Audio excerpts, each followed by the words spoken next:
Today I will be discussing dietary supplements and sport performance. First off, I want you to pull out a sheet of paper. As if you're a regular gym goer, try to think back to your time in the gym. Think of all the supplements you consume or have seen others consuming. Why did you start taking these supplements? Was it doctor's orders? Was it peer pressure? If you do take supplements, which ones can you not go without? Do you need your pre-workout before you hit the gym? Or before you go for a run? Write down all or any exposure you have to synthetic supplements. And keep them in mind as we go through this slide. Vitamins, minerals, pre-workout, protein powder, all of these are commonly seen in the gym and are heavily marketed online or in fitness magazines. They are widely consumed by athletes of all sorts at all ages. But are they truly necessary? The answer is no, and let me tell you why. As far as science goes, how vitamins, minerals, and synthetic supplements affect performance and ultimately overall function is a gray area. There is much controversy. As a personal fitness trainer, it is extremely important to know what pseudoscientific or dangerous nutritional advice is. Williams, 2004, describes vitamins as metabolic regulators that 1. Directly affect the hemoglobin in red blood cells, 2. Affect the digestion of carbohydrates, and 3. Affect the amount of cellular damage there is during training. Therefore, vitamins directly affect sport performance, but only negatively through deficiencies. Deficiencies in specific vitamins can lead to reduced oxygen transport and inadequate digestion of foods. Though these deficiencies can easily be avoided with a healthy, well-balanced diet. If an athlete or client has a well-balanced diet, an excess in vitamins will not enhance his sports performance. Although certain exceptions can be made for athletes in heavy training, athletes in weight-controlled sports, or athletes training at very high altitudes. Typically, exceeding the recommended dietary allowance is rarely beneficial. Vitamin supplementation is only necessary or recommended if there is a deficiency initially.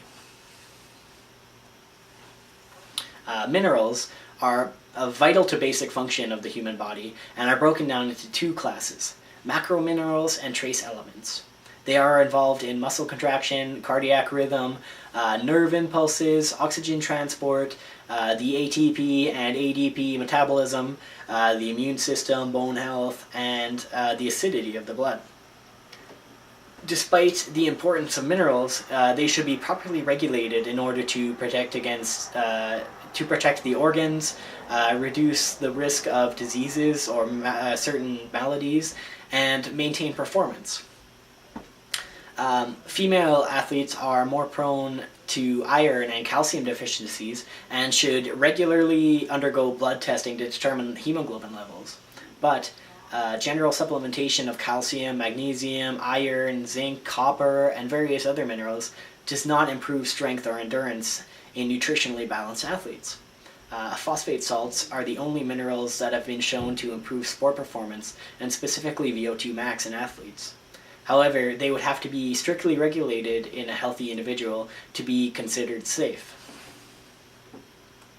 Now, creatine is a very common pre-workout drink or shake.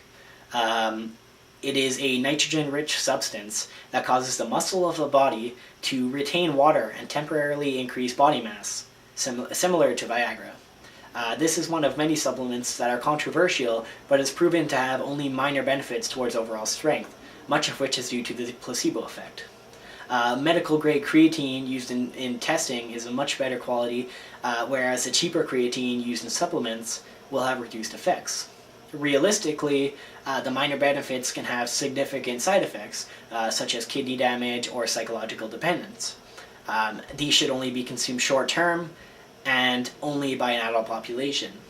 Many athletes don't wean off correctly or enough, and many take creatine way too young. Have you ever complained that you didn't feel like working out? Was this before you took your pre-workout? People can develop a dependence and need the high of caffeine and the sugar boost of their pre-workout to be able to go to their gym or play their sport. Otherwise, they are lethargic and fail to perform well. Protein powder is relatively harmless, but also just as useless. Many people are convinced they need an inordinate amount of proteins to build muscle quick. This is just not true. Your body can reach a point of saturation where it just can't process any more protein. After this point, it will either be stored as fat or rip right through you. This is usually in the form of urine, but it is not uncommon to pass through as diarrhea. Gross, I know. To get enough protein in your diet, eat chicken, fish, lean red meat, nuts and legumes. These are all great to easily get the necessary daily intake and avoid synthetic foods. Whenever I can, I choose to avoid chemicals and shoot for whole foods. Naturally occurring foods are always the best option, in my mind. To just touch on illegal supplements, such as steroids or stimulants like cocaine or methamphetamines, yes, of course they work, and they work extremely well, but the consequences and side effects far outweigh these benefits, most of which lead to heavy addiction, psychological dependence, permanent hormone cessation, and most of the time death, to be honest with you, typically through heart failure or stroke. In conclusion,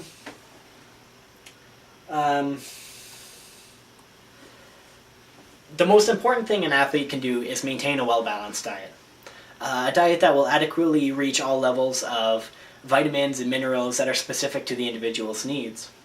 Negative sport performance is typically caused by the deficiencies in these levels, but can also be caused by an excess. With there being no benefit to an excess under normal conditions, performance-enhancing synthetic supplements of all types have proven to be more dangerous and expensive than practical.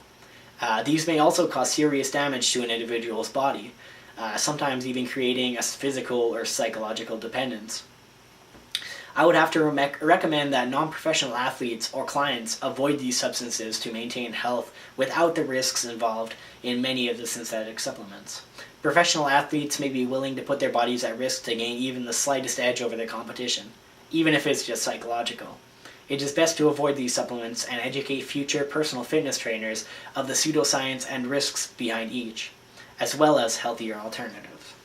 Now, I want you to look back at the piece of paper you filled out in the beginning, and if you take supplements, which of these supplements do you truly need?